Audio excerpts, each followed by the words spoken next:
when I was a kid, I wanted to be a commando. Like, I don't really remember wanting to do anything else. When I realized that there was that role that you could play in life, that's what I wanted to do. And a lot of my friends in the SEAL teams were the same way. That's what they wanted to do. And as soon as they figured out, like, oh, that exists. Oh, I can do that. And I just have to sign this piece of paper and go do this stuff. And then that's what I'll be. Where does that come from? Well, I mean, that's a very good question. I mean, I would say it's temperamental. You know, people differ tremendously in their temperaments, and to think that there's a warrior temperament is a perfectly reasonable thing to think. I mean, there's been whole cultures, many cultures, who were devoted to fostering that warrior mentality, you know, where if you weren't like that, you were the outlier. I would say that's probably true of most human cultures across most of time. You know, we've been fortunate enough to live in relatively peaceful times, at least the vast majority of us, so the necessity for that, like right at the edges of actual warfare, is much less than it might be under other historical circumstances. But it's a deep part of many people's nature.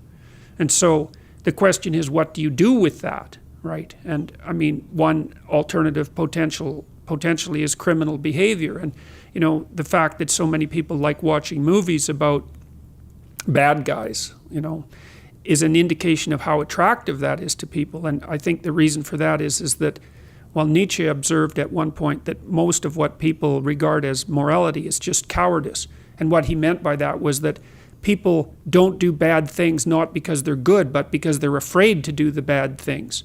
And then when they see people do the bad things, they're actually really deeply attracted by that, because it speaks to part of them that could go beyond the rules. And that's actually a necessary part. It's a really necessary part. Like, you don't make men safe by making them weak. In fact, they're much more dangerous when they're weak, because they'll stab you in the back when they get the chance, or take advantage of you when they get the chance. You make men safe, let's say, by making them strong, and then by making sure that they're disciplined.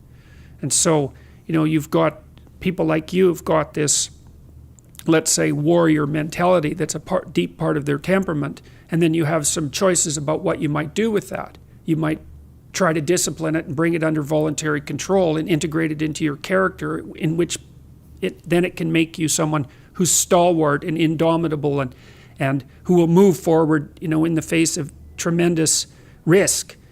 And well, that's the optimal pathway if you have that kind of temperament. I think, like, it's the men that have the most, what would you call it? It's not aggressive exactly, but we'll leave it at that. Aggressive and fearless temperaments that can be the best men. But it's like having a very powerful dog. You better discipline it, because otherwise it's going to be a monster. Yeah.